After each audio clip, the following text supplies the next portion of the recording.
Tomo la palabra, en primer término, un servidor. Yo iba nada más a saludarlas, a acompañar a Sandra en este encuentro, que a nosotros nos motiva año con año. Hemos tratado de estar con ustedes año con año, en diferentes circunstancias de celebración. El año pasado fue un desayuno, hace 2 años también, y este año trató Sandra de cambiar el formato.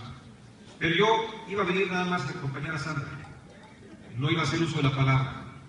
Pero déjenme decirles varias cosas. Primero, me siento obligado a hacer uso de la voz para saludarlas, pero también para comentarles que esta mañana que platicábamos del formato, yo le dije a Sandra que en primera instancia yo quería reconocerle su trabajo en frente de todas ustedes, pero también quería pedirle que les platicara su historia.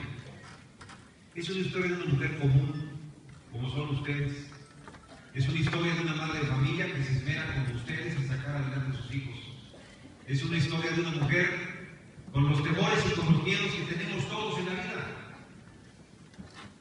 De salir adelante, de emprender nuevos retos, de tener problemas, de enfrentar circunstancias con los hijos, de, en muchas ocasiones, verse presionada por los deseos de su esposo, de contender a cargos de elección popular con lo que todo implica, porque créanme que cuando se platicó en primera instancia el tema de buscar el Senado y posteriormente buscar el gobierno del Estado fue algo complicado, porque uno no sabe a lo que se enfrenta ante circunstancias complejas.